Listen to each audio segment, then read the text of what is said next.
Hello, and welcome to Lecture 25 in our series on the foundations of Western civilization. This lecture opens a series of 4 in which we're going to look at the Roman world, at the Mediterranean world, roughly in the period from about 300 to about 700 AD, a period that scholars now call Late Antiquity. It's during this period that the Roman Empire fell in the traditional telling of the story, or perhaps as we'll tell the story, when the Roman Empire was transformed in fundamental ways.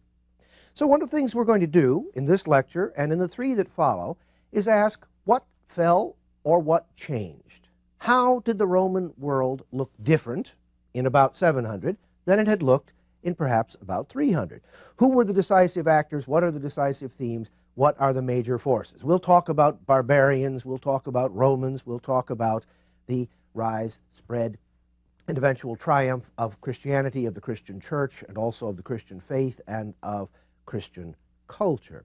So essentially our focus will rest on processes of change, processes of transformation as we explore this world of late antiquity. Now in this lecture we're going to talk in particular about problems in the Roman Empire itself. The crisis of the 3rd century will be our starting point. Then we'll move on to a series of reforms undertaken by 2 great emperors, Diocletian and then Constantine. Then we'll have a little bit to say about the successors of Diocletian and Constantine during the course of the 4th century. We'll turn in the next lecture to the barbarian invasions. We'll turn the 2 lectures after that to the Catholic Church in the first place and Christian culture in the second place. All along, we'll be challenging an old view. The old view is essentially this, that at some point during this period that we're going to be talking about, the Roman Empire fell, and the glorious civilizations of classical antiquity succumbed to the forces of barbarism and chaos and became the Dark Ages. Well, I hope that when these 4 lectures are concluded, none of you thinks that way any longer. Now, it's perfectly true that Hollywood and journalists and high school history books and other sources of fiction still speak that way. They still talk about the fall of the Roman Empire, and you'll hear people occasionally make speeches and so on. Oh, things now are just like they were when the Roman Empire fell. Well, things now aren't like they were when the Roman Empire was changing, was evolving. Over about 2 generations now, historians who focus on, scholars who focus on this period from about 300 to 700, I'll use those dates referentially as we go along here through this series of lectures, but there's nothing sacred. I don't want to leave the impression that something decisive happened in 300 and something else in 700. They're notional dates. Anyway, scholars who focus on this particular period have been speaking for a long time of late antiquity. Now, we've talked about classical antiquity, for example, with the Greeks and the Romans. Now we talk about late antiquity, and the term, as you'll see, is very, very neutral. It doesn't, well, I suppose late maybe carries just a slight negative connotation, but it isn't meant to. It is meant simply to be a label, to mark off this period as one that we can explore on its own terms. Now you may ask, well, how is it then that people for such a very long time seem to have had it so wrong? Well, there's a couple of different ways to answer that question. We can say, first of all, that the traditional view is not one born in this world of late antiquity. It is not one born in the so-called Dark Ages. It was one born in the 14th and 15th centuries among the scholars of the Italian Renaissance, who imagined themselves as looking back to the world which they thought of then as classical antiquity, imagined themselves as being more like those people than like the people of the Middle Ages, the pit in the middle, the part that came between themselves and antiquity. And in a sense, what they did is invented, by thinking this way, by talking this way, by writing this way, they invented a tripartite division of history: ancient, medieval, modern. Of course, they were the moderns. Modern is good, you see. And then in this curious calculus, ancient was good too. It was the bit in the middle that was bad. Well, we'll have occasion to talk about Renaissance humanists, Renaissance scholars, on quite a number of occasions in the lectures that will follow this one. And then actually in some later lectures, we'll look precisely at the Italian Renaissance itself. for now, I just want to plant a seed, and the seed basically is that the idea that this period, this late antique period, was one of unrelieved gloom, a period of decline, was born in the 14th and 15th centuries. And we therefore need not believe what those people said about it. Now, it's also true that many people's understanding of this world, of this late antique world, has been conditioned by Edward Gibbon. You may just remember that I quoted a passage from Edward Gibbon about how wonderful the Pax Romana had been. This is where he begins his magisterial decline and fall of the Roman Empire, the first volume of which was published in 1776. Along with, interestingly, Adam Smith's Wealth of Nations, which was published in 1776. And there may even have been one or two other things that happened in 1776, but they needn't occupy us here. In Gibbon's Decline and Fall of the Roman Empire, written as a sort of an elegant, educated Englishman of the 18th century, he discerned, Gibbon did, two basic kinds of forces operating in the Roman world. In the first place, Gibbon spoke of immoderate greatness. Immoderate greatness. Now, what Gibbon meant by immoderate greatness, basically, was that the Roman Empire was simply too large, too complex, too many challenges. No one could have kept it together for a very long time. So from this point of view, Gibbon was really saying, yes, the empire had internal contradictions. Yes, it had serious problems, but we really shouldn't blame this on anybody. It isn't somebody's fault that the Roman Empire fell. There was no single person who sort of did it. There were just grave internal problems in the Roman world that could not be solved over the very long haul. But then Gibbon also said that barbarism and superstition brought low the Roman Empire. Now, by barbarism, he meant the barbarian invasions, all right? We're going to talk about the barbarian invasions, so-called. We're actually going to demonstrate there wasn't any such thing. But anyway, we're going to talk about them in our next lecture. And Gibbon then turned to superstition. So barbarism and superstition brought low the Roman Empire. By superstition, he meant Christianity. We'll talk about Christianity, not in the next lecture, but in the two after that. All right? Now, one of the things that's rather interesting about the way Gibbon framed the problem, immoderate greatness, barbarism, and superstition, is that he did lay down an agenda which today's historians, even those historians who don't talk about a fall of the Roman Empire, but who speak about late antiquity, still discuss. That is to say, Gibbon drew attention to internal affairs in the Roman world, and then he drew attention, in a sense, to external forces. Now, he saw barbarism and superstition as external.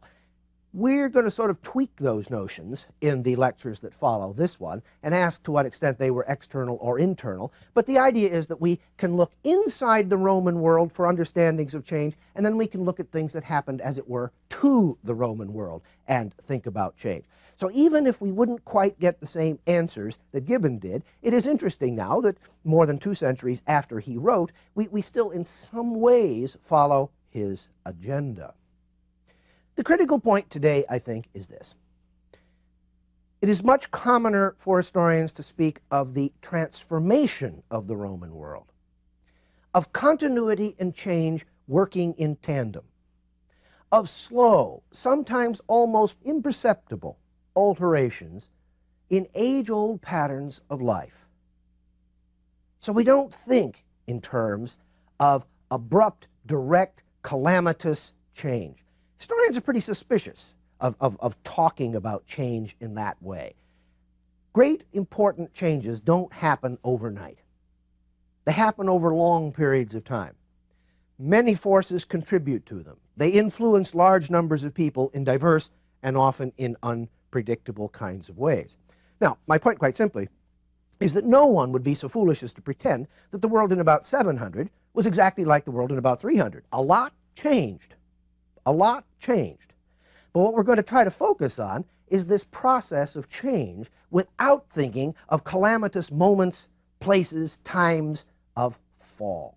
Now, even if we think of fall, however, this poses for us a kind of an interesting conundrum. Exactly what do we mean by that? If we say the Roman Empire fell, let's suppose we believe that it did. What does that mean? Does it mean a civilizational catastrophe? Everything that classical civilization had represented, everything that it had been, everything that it had stood for, vanished. Well, that's absurd on its face. We know perfectly well all those things didn't vanish. The collapse of a political regime, the institutional regime of the Roman Empire. Well, you know, we saw a few weeks ago, a few lectures ago, that the Roman Republic changed into the Roman Empire, and we don't see signs of civilizational catastrophe there. We don't really talk very much about the fall of the Roman Republic, or even if we do, we don't invest that with the kind of significance that the fall of the Roman Empire has always held. So if we're talking about the change of a political regime, how important is that? How consequential is that? What's that mean? Might we be talking about a change in the basic conditions of life for the great mass of people? One of the very interesting things I think we can say with some confidence about this period of transition, this period of late antiquity, is that if later scholars have discerned momentous changes in this period, most of the ordinary people, 90% of the population, 95% of the population who lived through this period, would not really have noticed that there were these grand changes. All right? So what we're going to do in this lecture, as we begin this process of trying to understand this transformation of the Roman world, is begin by looking closely at selected aspects in the history of the Roman regime itself. So we're going to start with the Roman Empire as a political entity, as an institutional entity, as a legal entity. Indeed, that Pax Romana, that Augustan Principate that we talked about in a lecture, I think 2 lectures back, or perhaps 3 lectures back. Now, to understand the change of the Roman regime, we must begin in what is commonly called the crisis of the 3rd century. All right, when we talked about the Pax Romana, you may recall that we talked about the period from the Battle of Actium, when Octavian, to become Augustus Caesar, triumphed over his foes in the year 31 BC, and down to the death of Marcus Aurelius in 180 AD. Pax Romana, that's the period. The crisis of the 3rd century, in a sense, the 3rd century being rather notional, is thought to run in a way from the death of Marcus Aurelius in 180 until the advent of the Emperor Diocletian in 284 AD. About Diocletian, much more in just a few minutes. So this is the period that scholars have identified as having been marked by crisis. This is sort of the 3rd century that we're talking about. This crisis had 3 or 4 basic components, 4 actually. In the first place, the Roman world experienced, we could actually say, one long period of civil war, or a whole long succession of little civil wars, of usurpations, of violent transfers of power. The army made and unmade emperors with disconcerting regularity. What we can say here, I think, is that the contradiction implicit in the Principate had come home to roost. That is, remember that we talked about the Principate as a military dictatorship masquerading as a magistracy. And we noticed as well, or we let Tacitus help us notice, that the army was really the power behind the throne, even in the 1st and 2nd centuries AD, even in the Pax Romana. Well, what happened in the 3rd century was that the balance tipped in a way to military power and away from civilian magistracy, and the armies began less to see themselves as in the service of the Roman state than in the service of their generals, who might, if they were to become emperor, enrich them and help them in various ways. There is an eerie parallel here between the role of the military establishment in the 3rd century and the role of the military establishment in the 1st century BC in the last days of, or the last decades perhaps, of the Roman Republic.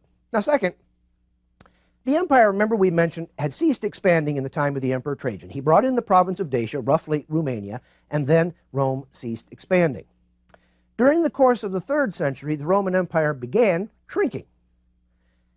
In the east, in Mesopotamia, and in the north, along the Danube and the Rhine frontiers, the Romans now began to face determined foes who struck at the empire, who struck at its long frontiers, unpredictably in this place, and then in that place, and then in another place. And this called for new kinds of military responses in a period, as I just mentioned, of acute military difficulties anyway. And it also changed in a way the Roman psyche. From a state that had been expanding, or at any rate a state that had been stable, now the Roman state was in a way put on a defensive posture. This changed things pretty dramatically. In the third place, all across the 3rd century, the Roman economy was spiraling deeper and deeper and deeper into inflation. Prices were rising dramatically. Wages were falling dramatically. The prosperity of the Pax Romana was gone. The tremendous wealth of the Pax Romana was eluding people's grasp now. In the 4th place then, and certainly very closely related to the 3 points I've just made, the 3rd century evinces everywhere a lack of confidence, a sense of gloom, a sense of dread. We see this in literature. We see this in the simple prayers that were attached to the walls of temples. We see this in people's wills. We see it in a variety of different kinds of sources, in other words. The buoyant optimism, the great confidence that marked the period of the Pax Romana seems almost to have vanished. We notice other things too. I emphasized, for example, that as the Romans spread through the Mediterranean world, one of the things they did is build these grand urban amenities, these glorious public buildings that are, in many ways, Rome's great legacy. That public building almost stops. There just isn't the money, but also there isn't the confidence to sustain that kind of activity.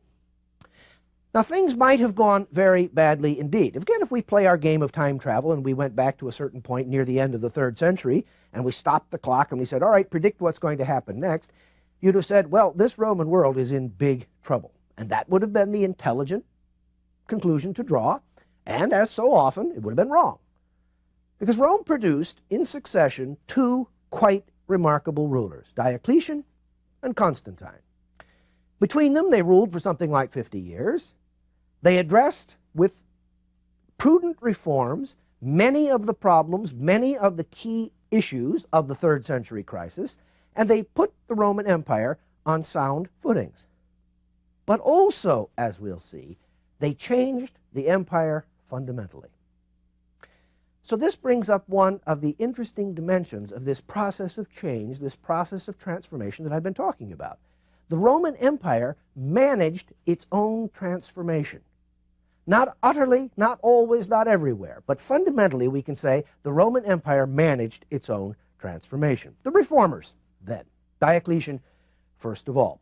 Diocletian reigned from 284 to 305, a much longer reign than those who had preceded him in the 3rd century, when very short reigns were the norm. He came from a poor Dalmatian family, and he rose up through the military establishment. Diocletian himself was a clever man. He was a decisive man. He was an uncommonly good judge of character and an uncommonly astute judge of the problems faced by his world and of what kinds of things he might do to address those problems. In 293, as one of his first great reforms, he introduced the tetrarchy, rule by 4, tetrarchos, rule by 4. The Roman world was simply so big, so large, communications were so slow. Remember, there's no email, there's no fax, there's no telephone. Messages take weeks, maybe months to travel around. We have these threatened frontiers, as I just mentioned. We've had a severe problem in the 3rd century with orderly succession to the imperial office. So what Diocletian did is choose a colleague. He and his colleague were to be called Augustus. Now, this is not a name any longer, it's a title. And each colleague is to choose a subordinate official called a Caesar. The Caesar is to succeed to the Augustus. So now we have 4 people in the Roman world with imperial power, the ability to raise armies, the ability to make decisive decisions on issues. Okay? We have also then created the possibility for stable succession. Augustus dies, Augustus retires, Caesar succeeds to Augustus, chooses a new Caesar. So by providing more rulers with authority in the huge and challenged Roman world, and by trying to provide for orderly succession, we can see that Diocletian addressed, in the first place then, one of the key problems of the 3rd century crisis. Now, over the course of his reign, Diocletian addressed himself to another dimension of the Roman world. He reorganized the provincial administration. He more than doubled the number of provinces. The provinces had not been significantly changed in terms of their administrative structure since the time of Augustus, and Rome had a relatively small number of relatively large provinces. Diocletian basically doubled the number of provinces in the empire, largely by carving large provinces into smaller ones. He wasn't conquering new territory. He then dramatically increased the size of the imperial administration from a few hundred men. And we have to imagine this vast Roman Empire being managed by a few hundred men. He created an imperial administration of about 30 or 40,000. Now that's a dramatic increase, but it's also worth bearing in mind that in a population estimated at something like 50 or 60 million, the number of, as it were, government officials per citizen, or the number of citizens per government official, was vastly smaller in the Roman Empire than it is in the United States today. He also created a new administrative structure, a kind of an overarching administrative structure. He grouped provinces, first of all, into a large structure called a prefecture. Then he divided prefectures into dioceses. Parenthetically, remember I said in one of our earlier lectures that the Christian church was adopting the administrative geography of the Roman Empire? Here you can see that very clearly, the word diocese. Now, these regions, these prefectures in particular, were governed by prefects, praetorian prefects, who managed the great prefectures of the empire, and then by masters of the soldiers. So he divided civilian and military rule in these administrative divisions. Now, to address the frontier problems of the empire, Diocletian dramatically increased the size of the Roman army. His aim here seems to have been to double the size of the standing army, from something like 300,000 up to something like 600,000 men. He probably never got more than about 450,000 men in uniform, but still that was a fairly substantial increase in the number of soldiers. Diocletian is simply thinking about the problem of these long and exposed frontiers, and he's trying to deal with that situation. Diocletian, perhaps the least successful of all his reforms, was his attempt to deal with the economy. He issued edicts freezing wages, prices, and occupations. Well, we can forgive him for having a poor understanding of economics, but, within the last generation in the United States, we have seen governments try to freeze prices. We have seen governments around the world try to do this quite a number of times historically, and it simply has never worked. And it didn't work in the Roman world of Diocletian. Diocletian also accentuated the 3rd century trend toward a more despotic form of rule. Pompous titles, elaborate courtly ceremonial, prostration, that is to say, a proskinesis before the emperor. Some have said that what he was really doing here is enhancing the aura, the awe, the majesty of the empire, of the emperor, taking away, in a sense, that sense of magistracy that had marked the Roman emperors from the time of Augustus. Much of the ceremonial was actually Persian-oriented and taken from the East. And it's led some historians to say that the principate, the rule by the first citizen, has given way to the dominate, rule by the dominus, the lord and master. So if the awe of the emperor is enhanced, and his dignity and authority and perhaps power are enhanced, it's also true that he is removed ever so much more from the ordinary realm of individuals. He's much less a magistrate. Now, true to his ideals, Diocletian retired in 305 to the magnificent palace complex at Split, which he built for himself.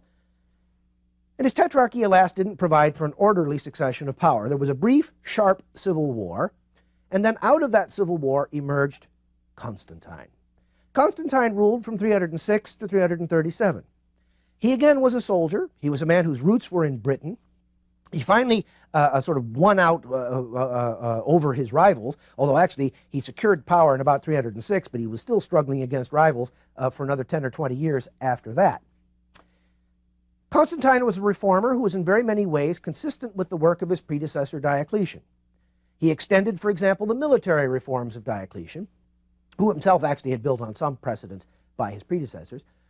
Constantine's innovation was the adaptation and deployment of mobile field armies. In other words, instead of trying to defend the frontiers of the empire, sort of with soldiers shoulder to shoulder all the way along the frontiers, he put armies further back inside the empire so that if there was an incursion along a frontier, the army could respond to it more effectively. Now, what we can say is that this changed Roman military tactics, it changed Roman military strategy, actually, I should say, from the idea of a relatively static line of defense to the notion of defense in depth. And it was, on the whole, reasonably successful, though its failures will come clear to us in our next lecture. The frontiers were very often now left to auxiliary forces, to barbarians, to allies, and to persons the Romans called federates, because they had made a foedus, they had made a treaty with Rome. Now, once the army had been passed to citizenship in the Roman world, but in 212, the government of the empire had granted citizenship to virtually everyone, largely so they could tax them. So now the military service was attractive to foreigners living along the frontiers, but not necessarily very attractive to people living inside the empire. Constantine addressed economic problems somewhat more successfully than his predecessor by issuing a new coinage, the solidus, with a constant weight in gold. This remained the basic money of account in the Mediterranean world for a millennium. Now, this reform eased, although it must be said it didn't end the rampant inflation. Constantine refounded the old Athenian city of Byzantium and, perhaps somewhat immodestly, named it for himself Constantine's Polis, Constantinople, and thus gave to the eastern half of the Roman Empire a capital all its own. This had the result of taking some of the prestige away from Rome, but it also followed and was consistent with Diocletian's tetrarchal reform, that is to say, creating a more effective administrative structure throughout the empire. And in any case, we should say that emperors had ruled from Rome rather rarely in the 2nd century anyway, and Diocletian's tetrarchy had foreseen the possibility of several rulers in several places. Now, the reforms of Diocletian and Constantine taken together sensibly addressed, it seems to me, the 3rd century crisis. But they also altered the Roman regime forever and also provided a stable framework for even more changes. The Roman world became an armed camp. The Roman world became an armed camp. People lived with soldiers in their midst as never before. The fiscal apparatus of the state was now more intrusive. It extracted more money for more military causes. I'd said in an earlier lecture that most people wouldn't have seen a Roman official or a soldier. Now, most people would have become all too familiar with those people. The tetrarchal system was a good idea, but familial loyalties could not be totally overcome. So Rome was for a long time governed by a combination, sometimes an uneasy combination, of the dynastic and the tetrarchal system. But the tetrarchal reform did, at the very least, put an end to the intense instability of the 3rd century. The army still mattered a great deal in politics. Whether it had been reined in from its almost unbridled intrusion in politics in the 3rd century remains to be seen, and we'll pick that issue up in our next lecture. But we can say that the chaos of the 3rd century was certainly checked. The roles of barbarian military officers grew greater and greater. They didn't seek the throne. Gradually, however, they became the power behind it. So not only a military establishment of interesting and troubling proportions, but also a military establishment increasingly led by foreigners. The increasingly intrusive Roman government damaged Rome's historic ties with local elites. One of the great geniuses of the Roman world, we talked about this in connection with Romanization, was getting people voluntarily to sort of go over to the Roman side. Now, as the Roman world became more intrusive and seemed somehow to provide less stability, less order, less services, and so on, that posed serious problems. Increasingly, the imperial courts in the East and the West reacted very differently to their challenges, and indeed often became intense rivals of one another. Instead of collaborating, they were rivals. The threats, for example, by barbarians living along the Danube frontier was often met by the government in Constantinople by inducing those barbarians to move west. Well, as you can well imagine, the government in the West was not best pleased by that, but that was very often the policy that was followed. As a result, I think we could only say of sheer bad luck. The Eastern Roman Empire continued to have remarkably successful rulers. The Western Roman Empire quite regularly had incompetent rules, very short periods of rule, or perhaps unsuccessful emperors. So it should be clear, I think, that the Roman Empire had responded creatively. It had responded effectively. It had responded intelligently to the challenges that it faced. And yet by the year 500, the Western Empire was gone. The Eastern Empire, which we will eventually come to call the Byzantine Empire, lived on for another 1,000 years. To understand how all of that happened, we'll be turning in our next lecture then to these barbarians, to these people who have played such a decisive role in the West. Indeed, if we were to talk about the West in this period, what we would notice is that in 300, you have several dozen provinces of an empire. In 700, you have a profusion of Germanic kingdoms.